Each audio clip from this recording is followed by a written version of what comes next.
So over the last few years, the United Arab Emirates has become an increasingly popular relocation destination for location-independent entrepreneurs in particular. It's a bit like Monaco, but in the Middle East from that point of view. But whilst there are many great reasons to move to the Emirates, like for example, almost zero income taxes, the biggest increased demographic that I've gotten writing to me looking for advice over say the last 1 to 2 years are guys who have actually moved to Dubai and are extremely frustrated with the options in their dating life there. And these are guys who are, have their money on point. They're almost always in really great physical shape. And they are struggling. They are very, very frustrated. Also kind of on the younger side in general, maybe between 25 and 40. So whilst there are definitely many great reasons to move to Dubai, especially from a tax point of view, in this video I'm going to be outlining why, if you are a single guy who has moved to the United Arab Emirates or is considering moving to Dubai, why you need to spend at least 3 months per year here in Eastern Europe. And I'm here, obviously, in the center of Kiev. You got statue on Maidan Nezalezhnosti. So let's get into it as it starts to rain here. Definitely not Dubai weather. Поехали! SAR Experience. So I've actually visited all 7 of the Emirates in the UAE. So I have a fair idea of the country in its entirety, a lot more than the people who normally just hang out in Dubai, maybe go to Abu Dhabi once. I have to say that whilst the weather is pretty phenomenal in the winter time, extremely pleasant, it is oppressive in the summer. It is going to be between 40 and 50 degrees Celsius and it is humid. So for me, you want to think about whether you want to spend the entire year there, and maybe it's better to just avoid the Emirates completely during their super hot summer months. Now, the other thing that other people don't think about when they maybe move to the Emirates or they spend some time there is the fact that, in spite of the way it's marketed, you would not maybe realize that United Arab Emirates is an extremely volatile geopolitical region. So it's obviously very close to Iran, very close to Saudi Arabia, and up in Iraq. Middle East in general is pretty volatile. You've got a conflict in Yemen. You have had a drone attack in the Emirates itself as a result of that conflict. So it doesn't live in isolation. It's not some tiny little island that doesn't have any hostile neighbors. And these things can change rather quickly. It also is a significant geopolitical player in the region. It's not like, say, a Monaco, where it's just a small, primarily tax haven. At least nowadays, Monaco isn't surrounded by hostile neighbors that might want to annex it or attack it. And that's not the case for the United Arab Emirates. And that becomes pretty apparent when things happen. For example, the Emirates canceled visa-free for Ukrainians just shortly after the 2022 Russian invasion of the country, kind of out of nowhere, and then they reversed their decision. But they were very quickly to throw the Ukrainians under the bus when they thought apparently briefly it was in their interests. So you should always be cognizant of these things, that geopolitical crises, like there's one when I'm filming this actually in Sudan at the moment, that, these things happen very quickly.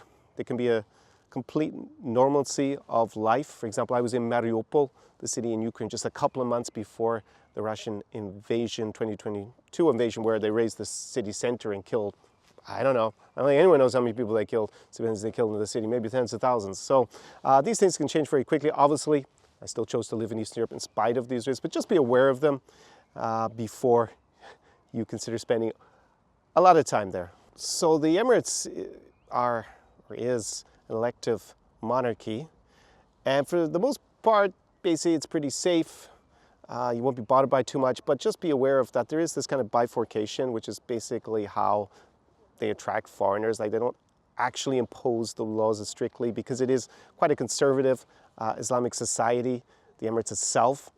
And I wouldn't be really up for living in that kind of society, but you have this bifurcation where basically allow Westerners to do other things that would be off limits to local citizens. So for example, consuming alcohol, as long as in certain places is fine. Sexual relations outside of marriage are now legal. It actually wasn't legal when I was there, which is, yeah. So basically you're committing a criminal offense anytime you sleep with someone who's not your wife. I may have been guilty of that a few times. That is how they attract foreigners. Now, it doesn't really affect you, but for one example that does come up quite a bit with guys who contact me is the fact that we have to use Zoom because, well, WhatsApp, you can't call on WhatsApp and all of these other platforms. Why? Because the Emirates doesn't like them, and the ability of you to be able to communicate without them being able to eavesdrop is kind of my assumption. So just be aware that these things kind of are going on in the background and probably won't affect you, but just be aware that there are some inconveniences. And for me, and just in general, the culture, having spent a little bit of time in Dubai, I mean, it's great to do the tourist stuff. Obviously, in the beginning, up the Burj Khalifa, and you can go skydiving, I guess, get a view, go out and do, you know, out into the desert and do the quad bikes and the Bedouin kind of performance at the Bedouin village and the tents. But, you know, for me, actually living there, I'm not going to be doing that more than probably once. And I found it pretty culturally vapid. As a result, for me, it's a very nouveau riche culture. It's a lot of people with a lot of new money who are like splurging it. And Emirates has been increasingly attracting a lot of nefarious characters. It's kind of the new Marbella, we'll say, maybe the new sunny place for shady people. So for me, just as like collective and as an experience, having been there, wasn't really what I was looking for. Now, for a lot of guys, it's going to be good for business because there's going to be a lot of synergies as the Emirates has been attractive, like a lot of content creators here on YouTube to move there. But outside of that, I found it very limited culturally. So cost of living in Dubai is you probably guess, extremely high. Now, the thing is that you don't have to pay income tax. Most people don't have to pay income tax if they reside in the Emirates, in Dubai. So they can save a lot of money, but you need to be making a lot of money in order to offset that increased cost of living. You know, ceteris paribus, like you're indifferent between, let's say, living in Kiev and living in Dubai.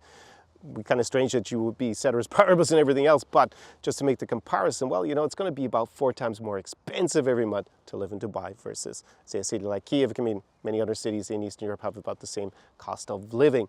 And, you know, if you're making 10K, then, well, what you'd save in tax, actually, by the way, income taxes, if you're a YouTube creator, for example, in Ukraine, would be probably 5% tax. Increasing to about 20% income tax as you go higher. So if you're making 10K, 20K, 30K, 40K, I would say even up to 50K a month, actually what you would save in the taxes will be probably offsetting your living expenses anyways in Dubai. So maybe it doesn't even make sense from that point of view. And there are other countries that are just as competitive. This isn't supposed to be a compendious tax advice strategy video. Of course, if you are making 100K, 200K, 300K, $1 million a month, then yeah, you're probably going to be better off. Definitely from a tax point of view, obviously it's going to make more sense to be in a place like Dubai because you don't have to pay the income tax on it. Now, will that stay the same for a long time? No idea. Maybe in the long run, they'll start to introduce more and more taxes and that will negate it. But yeah, you need to be at a certain income level. I would say somewhere between 50 and 100K before it's going to make sense versus some of the other options to actually be based in Dubai. And also Dubai markets itself a lot in the crypto space, and it is one of the best places. But like, I have clients who do crypto, and they actually told me that it's kind of like the best kept secret Ukraine at the moment. It's actually better than being in Dubai. But maybe I'll make another video about that going into detail. So yeah, just overall, it's very flashy to say you don't have to pay tax, but at the same time, if you're having to offset that with 4 or 5 times higher living expenses, maybe it doesn't make sense for everybody. But obviously, once you get over that threshold, maybe definitely over 100K per month, then I could see why it might make sense to make that your base. But then again, do you want to be spending all your time then in Dubai if you're a single guy? Because I get contacted by a lot of guys who see the Dubai dating scene as a disaster, right? They tell me things like no trust, gold digging girls, and that's just the way that Dubai is. Like, so my experience, especially with knowing a lot of Eastern European women who spend time and have gone to live in Dubai, is that most of the more sincere, beautiful women you might see around Dubai, they move there because they have a rich husband or boyfriend who brings them there. Or maybe they're just a mistress of whatever, some oligarch, and they've been paid to be there, or their family is rich and they send them there, right? But basically, they are there for a reason. And, you know, if they're there with their boyfriend, husband, they're probably not single. And if they're not single, then who is financing that incredibly expensive lifestyle in Dubai? Do they have a job there? Now, there are some women, of course, who move into legitimate jobs, and you know, they work in some probably white-collar job that pays for that kind of high-end lifestyle in Dubai, more or less. But in general, there are a lot of girls who go and they are doing one of two things. They're either gold digging or they're working in the sex industry. They're working as prostitutes. I was shocked about how much prostitution, very clearly visible, open prostitution that I saw in the Emirates. I actually don't know. I can't remember if I've been in a place where there was so much clear prostitution going on in bars and clubs in particular. And again, that's that bifurcation that I talked about in this very strict Islamic society. But, you know, at the other end, they seem to be very tolerant of sex work. And a lot of girls who you're going to see in Dubai are there working in that industry. Maybe they fly in for the weekend, make a lot of cash and fly out, or they're actually based there, and that's what they're doing a lot. So that is a big problem. I found when you go out social, it's a bit, I just don't like being around a lot of prostitutes in a club. It's not the scene. It's actually quite different what you'd see in Eastern Europe. Also, one of my clients, his girlfriend, who's a model in Kiev, was telling me that she went with him for a short time with the war to the Emirates, and she was dismayed whenever they went out. Just a number of prostitutes, in particular from Central Asia and Eastern Europe, who were working in these clubs. Personally, I saw it a lot from, you know, there was a lot of women from, I think they were from Ethiopia. There's a lot of African women also doing the same thing, Filipino women. So yeah, that part of it, obviously not for me. I mean, I don't personally have a problem with prostitution, but it is illegal in the Emirates, but highly tolerated. And yeah, something I'm not interested in hanging out in those kind of venues. So that was a bit off-putting for me personally. And then we get into the gold digging thing. So what guys give me as feedback is they're usually, first of all, they're usually young and have a very high level of personal wealth or income. And my suspicion is a lot of the guys in that culture is very novish. They're all trying to lead and impress with money. So what kind of girls do you think you attract who don't have a boyfriend, who didn't have a boyfriend who brought them out there, or a husband, and they decide to hang out in Dubai? What do you think they're attracted to? They're attracted to the greenbacks, right? They're attracted to the money. And of course, there's an inherent problem if you're leading with money, attracting women who are primarily interested in money. Well, if they see a guy with more money, what do you think they're going to do most likely? They're not going to have an emotional attachment to you personally. They're going to have an attachment to the money. So they're likely to just dump you and run off with some guy who has, I don't know, has a Lamborghini, for example, or a Bugatti. Although that guy's probably out of action. He's sitting still under house arrest in Romania when I make this video. That is the big problem, finding women who are going to be non-materialistic. I mean, if you want a gold digger, then Dubai's probably a good spot to hang out and you can afford it. Then you do you, go for that. But most of the guys are contacting me, they are very frustrated with that. And that's just the nature of being in Dubai and being in that environment that, yeah, the girls who are hanging out there are probably gonna be attracted by money. It's kind of, it's not a super intellectual place to be. It's all about glitz, glamour, and novarish, showing off of the cash, making it rain everywhere, and showing off your fast sports cars or whatnot. So that's the kind of women you're going to attract. So what is the alternative to the extremely transactional nature of the dating market in Dubai? It is to come to Eastern Europe if you have a preference for Eastern European women. Now you can meet, as I said, lots of Eastern European women in Dubai itself, but probably if they're single, chance of them in interest primarily in money and materials is super high. So the other alternative is that they're there with a boyfriend, not single, or they're a hooker. Also, probably not what you want to go for. So you can come here to Eastern Europe, can be anywhere. I'm not bringing clients obviously currently to Russia, Ukraine, or Belarus, but lots of other options like Kazakhstan or Moldova or Poland or the Baltics, for example. And you can meet women, and then you can set up your life to spend probably half the year in Eastern Europe if you still want to benefit from those tax advantages of being based in Dubai, and actually then, you know, meet women here. Some guys have proposed to me, oh yeah, I guess I could come on kind of like a, I guess they see it as a shopping expedition to find a girlfriend or a wife. It reminds me of the wife hunters who get fleeced by the marriage agencies, traditionally in Ukraine, where they have these paid for dates lined up with women, and then the chance of them succeeding is extremely low. I think the problem with just flying in and saying, hey, I'm from Dubai, I'm living in Dubai, and come live with me there, is that, again, what kind of girls are you likely to attract if you're leading with money? I think it's a bit more of a holistic approach, I think, and splitting your time between the two to be successful. And then just, having that kind of lifestyle where you're going to spend part of the year in the Emirates, obviously, and very comfortable. I would advise making it the winter when the weather is cold in Eastern Europe but warm there, and then spending part of it maybe not just in Eastern Europe if you actually meet someone and start a long-term relation, but can be a mixture of places across the globe. So that is what I advise the guys who've been contacting me so far to set up. Come to Eastern Europe for part of the year. We start off obviously with the Zara Experience weekend, where we mix social circle with the nightlife when we go out, because in my experience of being here for over 10 years, in a short amount of time, that is where you're going to get the most bang for your buck. It's where you're going to be able to make the biggest impact on a week. And of course, you can also do things like being on Tinder, which if you're coming from Dubai, I guess that's what most of the guys are doing, swipe right nonstop. Or you can, of course, meet women in other ways. Maybe you're hanging out at the cafe and you are spending more time here. But reality is that with a short space of time, nightlife, people are out, they're in a good mood.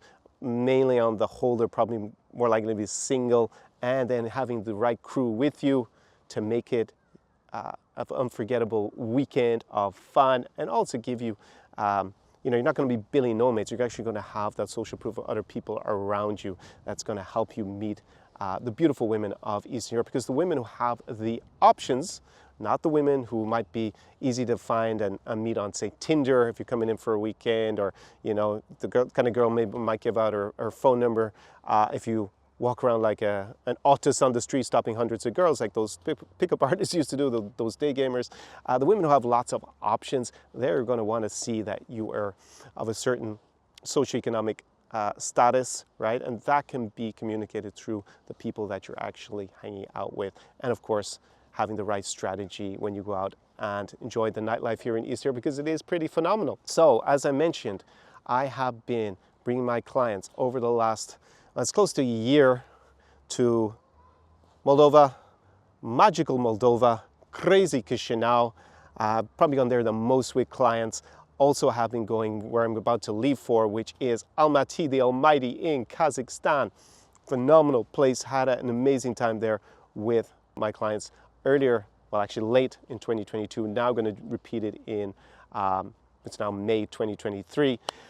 Also have been going to ridiculously hot Riga in Latvia, a place where probably 10 years ago was a little bit overrun by the British and Irish Stag Party Brigade, but now it is refreshingly welcoming and fun, and lots of beautiful women there. Had a phenomenal time there also with my clients. And then other place is what's becoming now, I think, the new hub for, we'll say, Eastern Europe, which is Warsaw, Poland. Now, Poland is Central Europe, but is in the eastern part, and it has had a huge influx of Ukrainians with this war. It also had a pretty large Ukrainian diaspora before the 2022 Russian invasion, but also has a huge, significant number of Belarusians who have come here, unfortunately, with the political oppression back in Minsk in Belarus. A lot of Belarusians, especially young Belarusians, have left the country, and this is one of the main places they come to. So definitely Warsaw as an experience, compared to when I came previously to the city back, we'll say 5-6 years ago, it is definitely getting better and better and a lot more fun, and definitely the beauty level on the streets and in the clubs of Warsaw, Poland's capital, has increased pretty dramatically, I would say. So they're the place I've been living the Zara Experience in the last year or so with my clients, as we are not going currently to Russia, Belarus, or Ukraine with this war. I am known as the insider here in Eastern Europe by my clients, also the special forces.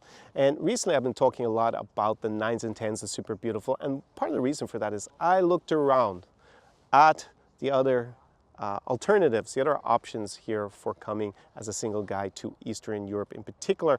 And there is a massive gulf in difference. I mean, the others basically are for guys who are, don't want to mock someone who like maybe a virgin or an incel or has very low standards, not getting dates at all back home, not having any relationship. But basically it's for guys that are looking to find someone, a 2 or 3, a 3 or 4, not, maybe an average girl at best. That's the way everything is set up.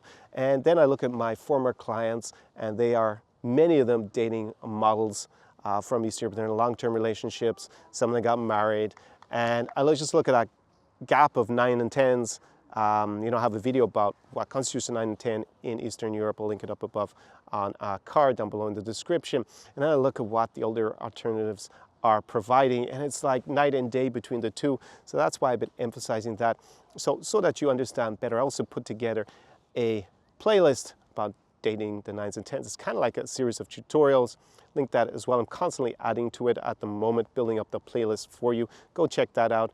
Also, I have a second playlist that you should go and look at, and that is going to give an overview of the cities where I have lived. This is our experience with my clients previously, a few testimonials thrown in there, and also you'll get a little bit more of a taste for some of the cities that I'm currently going to with clients, and I am obviously over the months adding to that playlist as well as we go, and I document the cities where I'm going with my clients at the moment. So if you think you are up for living the Zara experience for me and you want to avoid the disaster zone that is the dating market in Dubai, down below is the application form for the Zara experience, because I don't take everybody who wants to live the Zara experience. You have to hit a certain number of benchmarks. It might just not be the experience that's the right fit for you. So I'm not going to waste your time, my time, unless you are a reasonable fit for the Zara experience. Now, before you do that, obviously check out those 2 playlists. But, Wayne Gretzky, famous ice hockey player, said he's actually an ice hockey player of Belarusian descent. So got some Eastern European stock there as well. You miss all of the shots that you never take. That's his famous quote. So yeah, what are you waiting for? It's coming up to summer 2023. It's going to be phenomenal, and we will be living the Zara experience together. Let me contrast that just briefly with what happens for a lot of guys who come to Eastern Europe who try to do it themselves. And I talk to these guys occasionally on the phone, or I meet them in person when I'm traveling in Eastern Europe. A lot of time they end up in the tourist traps in Eastern Europe, and just, nowadays being a tourist, hanging out in the tourist traps, the super beautiful girls with the options, they're not interested in those guys, right? There's no novelty to it in most of Eastern Europe. And you go, they're probably going to be in some either expat Irish pub or just a really obvious tourist place. And there will be some local girls there, but they were not going to be, the super hotties of the region whatsoever. Just they would avoid those places. And, you'd be there with your meter-high beer, probably started off, a lot of these guys that start off swiping on Tinder for the weekend. They're not going to meet the super hot girls. A lot of the times it's going to be like girls looking for free meals, or, maybe even a scammer or two. Of course, there are a lot of girls who are normal there, but it's not going to be the girls who have a lot of options, because beautiful women, they're not going to spend the time swiping through Tinder. They already have enough options, right? They're looking for the higher quality options, normally with the local guys or a cool foreigner who's in the right crew. So, a lot of guys, they end up doing that. They end up in the tourist traps, don't have so much success, and then they probably end up going to a strip club or a brothel at the end of the weekend. It's kind of a very distasteful end to their weekend because they're a bit frustrated. So you don't want to be one of those guys. And that's what I'll leave you on. Could actually also happen to you, I guess, in Dubai, judging by the amount of prostitution and frustration there is on the dating market there. Kind of ties in together. Anyways, I'm going to leave it for this video, and I will see you in the next one. Ciao, ciao. Zara experience.